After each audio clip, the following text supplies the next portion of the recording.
World tour کے معزز مہمانوں کو میری اور میری ٹیم کی طرف سے السلام علیکم اور خوش آمدید۔ آج ہم ایک ایسے ملک کی سیر کرنے جا رہے ہیں جو دنیا کے ترقی یافتہ ممالک میں شمار ہوتا ہے۔ یہ ملک قطب شمال کے قریب ہونے کی وجہ سے موسم سرما میں برف میں دفن ہو جاتا ہے۔ سردیوں کی راتیں لمبی اور گرمیوں کے دن طویل ہوتے ہیں۔ سردیوں میں سورج صرف 2 گھنٹے کے لیے طلوع ہوتا ہے۔ یہ ملک آتش فشاں کی سرزمین بھی کہلاتا ہے۔ اس ملک میں ایک سال کے دوران اوسطاً 200 سے زیادہ زلزلے آتے ہیں۔ ایک ایسا ملک جہاں آرمی، نیوی اور فضائیہ نہ ہونے کے برابر ہے اور پولیس فورس بھی صرف 900 اہلکاروں پر مشتمل ہے۔ اس ملک میں لوگ اسلحے سے ناواقف ہیں۔ یہ دنیا کا وہ واحد ملک ہے جہاں ہفتہ اور اتوار کے دن پولیس کو بھی چھٹی ہوتی ہے۔ یہ ملک 100% بجلی اپنے قدرتی وسائل سے پیدا کرتا ہے۔ یہاں لوگ پانی سے زیادہ کوکا کولا پیتے ہیں۔ یہاں جرائم کی شرح 0% ہے۔ لوگ گھر کے دروازے کھلے چھوڑ کر سو جاتے ہیں۔ جی ہاں دوستو، اس ملک کا نام ہے آئس لینڈ۔ تو آئیے اپنا سیٹ بیلٹ باندھ لیجئے اور چلتے ہیں اس خوبصورت سفر کی طرف۔ آگے بڑھنے سے پہلے ہمارے چینل کو سبسکرائب کر دیں اور لائک کر دیں تاکہ ہماری ہر آنے والی ویڈیو آپ کو باقاعدگی سے مل سکے۔ شمال مغربی یورپ میں واقع اس ملک کی سرحدیں سمندر کے پانیوں کے علاوہ کسی بھی ملک سے براہ راست نہیں ملتی۔ مشرق کی جانب 101 کلومیٹر کی دوری پر ناروے ہے، جبکہ مغرب کی طرف گرین لینڈ موجود ہے جس کی آئس لینڈ سے دوری 201 کلومیٹر ہے۔ آئس لینڈ کو چاروں اطراف سے بحیرہ اوقیانوس نے گھیرا ہوا ہے۔ ریکیاوک ملک کا دارالحکومت ہے۔ 274.5 کلومیٹر کے رقبے پہ پھیلا ہوا یہ شہر آئس لینڈ کا سب سے قدیم اور سب سے بڑا شہر ہے۔ آئس لینڈ کا کل رقبہ 1,03,125 مربع کلومیٹر ہے جو دنیا میں 106 نمبر پر آتا ہے۔ آبادی کے حوالے سے یہ ملک 3,75,381 افراد پر مشتمل ہے۔ آبادی کا 48.74% حصہ خواتین پر جبکہ 51.26% مردوں پر مشتمل ہے۔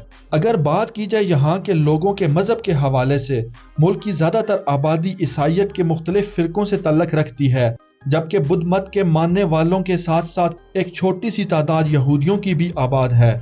اس ملک میں 72.4% عیسائی جبکہ 25.2% ایسے لوگ ہیں جو کسی بھی مذہب سے تعلق نہیں رکھتے۔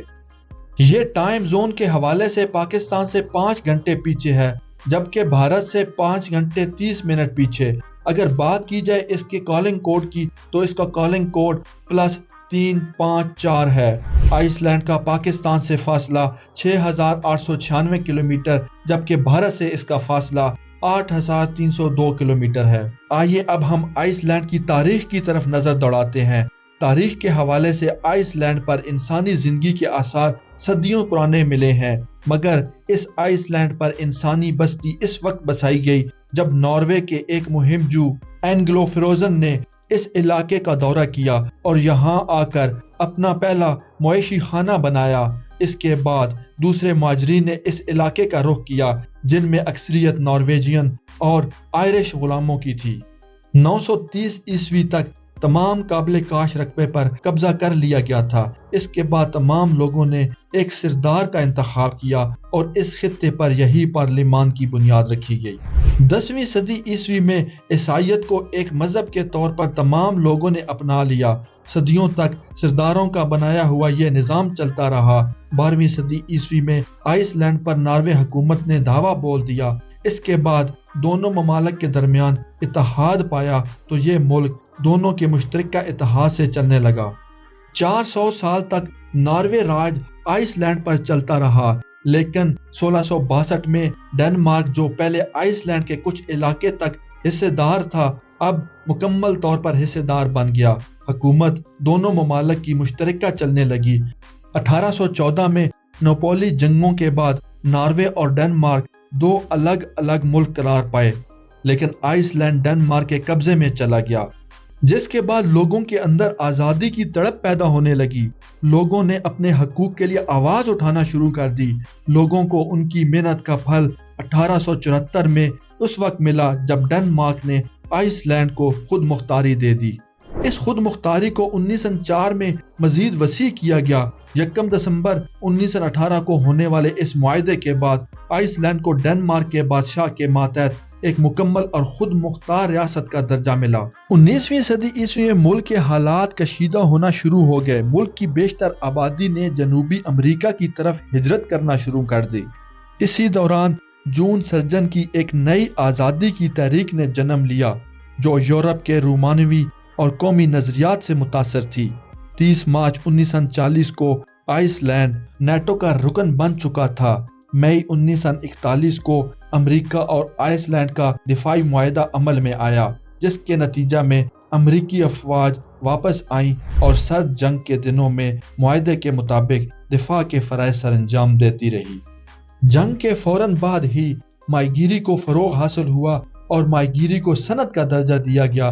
20ویں صدی کے قبل تک آئس لینڈ کی معیشت اور بہبود کا نظام بہت تیزی سے پروان چڑھا۔ دوسری جنگ عظیم کے دوران 19 اپریل 1940 کو جب جرمنی نے ڈنمارک پر قبضہ کیا تو ڈنمارک اور آئس لینڈ کے تعلقات میں کشیدگی پیدا ہو گئی۔ دوسری جنگ عظیم میں صرف بادشاہت ہی ڈنمارک کے پاس تھی، باقی ملک تو پہلے ہی آزاد ہو چکا تھا۔ ڈنمارک جو خود جنگی حالات سے گزر رہا تھا، اس نے آئس لینڈ کو 17 جون 1944 کو رسمی طور پر آزاد جمہوریہ بنا دیا اور مکمل آزادی کے بعد آئس لینڈ کا نیا نام ریپبلک آف آئس لینڈ رکھ دیا گیا۔ اگر بات کی جائے یہاں کی معیشت کے حوالے سے تو ماہی گیری ہی زیادہ تر لوگوں کی ذرائع آمدنی ہے۔ ملک کا 50% آمدنی ماہی گیری سے حاصل کی جاتی ہے۔ بین الاقوامی پابندی کے باوجود بھی آئس لینڈ کے بحری بیڑے ویل مچھلی کا بھی شکار کرتے ہیں۔ سیاحت بھی آئس لینڈ کی معیشت میں مقبول کردار ادا کرتی ہے۔ ٹیکنالوجی کی صنعت اور سافٹ ویئر کی تیاری جیسے شعبے میں اس ملک میں ترقی پا رہے ہیں۔ 2022 میں 25 لاکھ سے زائد افراد نے آئس لینڈ کی سرزمین پر اپنے قدم رکھتے ہوئے ملکی خزانے میں 19% اضافہ کیا۔ کیونکہ آئس لینڈ یورپین یونین کا حصہ نہیں ہے، اس لیے آئس لینڈ کی کرنسی آئس لینڈیا کرونا ہے، جو پاکستانی تقریباً 2 روپوں اور انڈیا کے 50 پینی کے برابر ہے۔ اس ملک کا کل GDP 30.57 بلین امریکی ڈالر ہے اور پر کیپیٹل انکم کی بات کی جائے تو پر کیپیٹل انکم 55,890 امریکی ڈالر کے ساتھ یہ دنیا میں 11ویں نمبر پر ہے۔ ایک اور دلچسپ بات کہ آئس لینڈ یورپین یونین میں شامل تو نہیں ہے، لیکن یورپین یونین سے یہ کیوں بھاگ رہا ہے؟ کیونکہ یورپین یونین کا حصہ بننے کے بعد ماہی گیری جیسے ذرائع ہاتھ سے نکل جائیں گے اور یہ کنگال ہو جائے گا۔ آئس لینڈ میں آئس لینڈر زبان بولی جاتی ہے اور یہ زبان جنوبی جرمن زبان ہے جو پرانی فورس زبان سے بہت نزدیک ہے، جو یورپ کی قدیم ترین زبانوں میں سے ایک ہے۔ یہ واحد قدیم زبان ہے جو یہاں بولی اور سمجھی جاتی ہے۔ اس کے علاوہ انگریزی اور ڈینش زبانوں کا استعمال بھی عام ہے۔ ان دونوں زبانوں کی تعلیم اسکول کے نصاب کا لازمی حصہ ہے۔ اس کے علاوہ سویڈش، نارویجین اور جرمن بھی یہاں پہ بولی اور سمجھی جاتی ہے۔ یہ ایک ایسا ملک ہے جس میں 2,757 جھیلیں، 11,922 مربع کلومیٹر پر گلیشیئرز اور 64,538 مربع کلومیٹر ناقابل کاشت زمین ہے۔ ان سب کے علاوہ یہاں بے شمار گرم پانی کے چشمے بھی پائے جاتے ہیں۔ یہاں دنیا کا سب سے کم عمر جزیرہ بھی موجود ہے جو ایک مسلسل آتش فشاں تحریک سے وجود میں آیا ہے۔ ملک میں 20 ایسی بھی جھیلیں ہیں جو 10 مربع کلومیٹر سے زائد رقبہ پر پھیلی ہوئی ہیں۔ آئس لینڈ کا دنیا کے ان چند ممالک میں شمار ہوتا ہے جہاں پر قیامت کی بڑی بڑی نشانیوں میں سے ایک نشانی واضح ہو چکی ہے، یعنی ہم پرستوں کا آپس میں شادی کرنا، جس کو یہاں پر قانونی قرار دیا گیا ہے۔ یہاں پر تعلیم مفت ہے۔ والدین کو بچوں کی دیکھ بھال کے لیے 18 سال تک سال میں 4 بار 60,000 آئس لینڈر کرونے بھی دیے جاتے ہیں۔ سردیوں میں پورے ملک کی گاڑیوں کے ٹائر بدل دیے جاتے ہیں۔ یہ لوگ ونٹر ٹائر استعمال کرتے ہیں جس کی وجہ سے گاڑیاں برف باری میں بھی دوڑتی پھرتی رہتی ہیں۔ یہاں پر گھوڑے اور بھیڑیں خاص ہیں۔ گھوڑے قد میں چھوٹے لیکن مضبوط کاٹھی کے مالک ہیں۔ اس ملک کا قومی جانور جرفالکن ہے۔ آئس لینڈ کے ساحلی علاقے کا موسم سرد اوشیانک ہے۔ جنوبی بحیرہ اوقیانوس کی گرم رو کی وجہ سے آئس لینڈ کا درجہ حرارت اسی خطے پر واقع دیگر ممالک کی نسبت گرم ہوتا ہے۔ سردیاں معتدل اور تیز ہواؤں کے ساتھ اور گرمیاں نم اور ٹھنڈی۔ آئس لینڈ میں اب تک کا سب سے زیادہ درجہ حرارت 30.5 ڈگری اور سب سے کم -38 ڈگری سینٹی گریڈ ریکارڈ کیا گیا ہے۔ ریکجاوک کو اس ملک کے سب سے بڑے شہر ہونے کا اعزاز حاصل ہے۔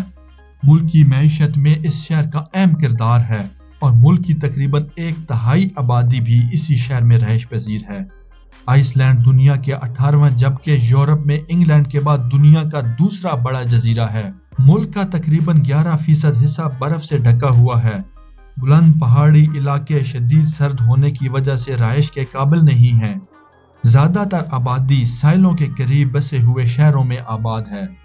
انسانی آبادکاری سے قبل اس جزیرے کا 4% حصہ جنگلات سے ڈھکا ہوا تھا، مگر انسانوں نے درختوں کو کاٹ کر اپنی ضرورت کے مطابق رقبے کو قابل کاشت بنایا ہے۔ 20ویں صدی کے آغاز سے ہی پہلے جنگلات تقریباً ناپید ہو چکے تھے۔ اب کاشتکاری کی تو جا رہی ہے مگر وہ مزے کہاں جو میرے پروردگار کی قدرتی حسن میں تھا۔ آئس لینڈ کا دارالحکومت کے ساتھ ساتھ ریکجاوک اس کا سب سے بڑا شہر ہے اور دیکھنے اور کرنے کے لیے چیزوں سے بھرا ہوا ہے۔ ہلگرمسکیرجا اس کا مشہور سیاحتی مقام ہے۔ اس کا 244 فٹ اونچا ٹاور آئس لینڈ کی سب سے بڑی گرجا گھر ہونے کا اعزاز بھی رکھتا ہے۔ بلیو لاگون آئس لینڈ کا سب سے مشہور جیو تھرمل اسپا ہے۔ معلوم کریں کہ کیا چیز اسے خاص بناتی ہے۔ اب بات کرتے ہیں آئس لینڈ کے کھیلوں کی۔ فٹ بال، ہینڈ بال، باسکٹ بال آئس لینڈ کے مقبول ترین کھیلوں میں شامل ہیں، جبکہ گولف، ٹینس، تیراکی، شطرنج اور آئس لینڈی گھوڑوں پر گھوڑ سواری بھی کافی مقبول ہے۔ جیسا کہ یہ ایک سرد ملک ہے، یہاں کے لوگ سی فوڈ کھانا بہت پسند کرتے ہیں۔ یہاں پہ سالمن، کیکڑے بہت شوق سے کھائے جاتے ہیں۔ انہیں تمباکو، اچار، خشک اور نمکین طریقے سے پکایا جاتا ہے۔ سینڈوچ اور چپس بھی یہاں پر بہت شوق سے کھائے جاتے ہیں۔ اگر ہم اس کے مستقبل کی بات کریں تو یہ دنیا میں سب سے زیادہ پیسفل ملک کے طور پر مانا جاتا ہے اور اس کی اکانومی بھی بہت ہی زیادہ مضبوط ہے۔ آپ لوگوں کو اگر ہماری ویڈیو اچھی لگی ہو تو ہمارے چینل کو سبسکرائب کر دیں اور لائک کر دیں تاکہ ہماری ہر آئندہ آنے والی ویڈیو آپ کو باقاعدگی سے مل سکے۔